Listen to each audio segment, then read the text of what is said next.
Can we destroy our own reputation with one lie and then watch it crumble? I was 22 when my colleague, Maya, accused me of stealing her art pieces. We were to showcase our work together at a prestigious gallery.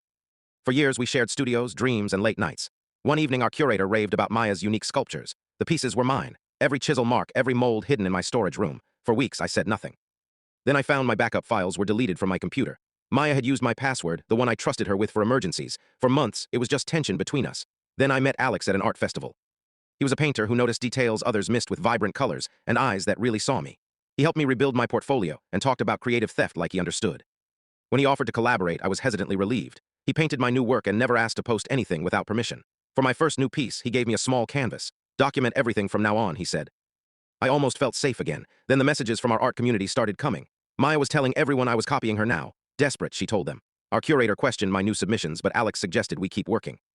The first warning came when Maya was featured on a local artist's blog. Rising star with authentic vision, they wrote. I saw my original concept twisted just enough. I saved the post and kept quiet.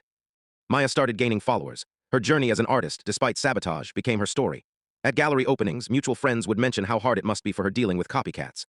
She never said it was me directly. She was too clever for that. When our gallery showcase approached, I planned to present separately. Maya suggested sharing a booth. We should put this behind us, she said with practiced sincerity. When I refused, she sighed, your insecurity is showing. That's why you'll always be a follower. That night, I heard her on the phone. She's falling apart. Maya said, these accusations about me stealing its projection. She can't handle that. I'm just better. I recorded everything. The night before the showcase, I searched our studio while she was out and found my original art pieces hidden in her storage. Pages torn out, others altered with new dates. What I realized made everything clear. She hadn't just stolen art. She'd planned this from the beginning, dating back to our first semester. Little tweaks to my work presented as inspirations for hers. The showcase was packed with art critics. Maya's booth was crowded, her practiced smile gleaming as she talked about finding authentic voice despite negativity. My booth was simpler, just clean art, each with a small QR code in the corner. What an interesting element, said a critic, scanning one. The code led to a private gallery, time-stamped photos of my creative process for each piece. Next came Maya's identical originals with later dates. Then her messages to collectors with my art, the recording of her call.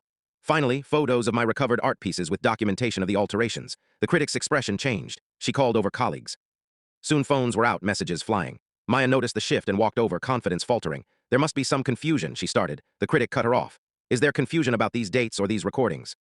She asked, holding up her phone. Maya turned to me, face twisting. You could have just been happy with your little corner, she hissed. Instead, you had to make this dramatic. I looked at her calmly. No, I chose to be honest. There's a difference.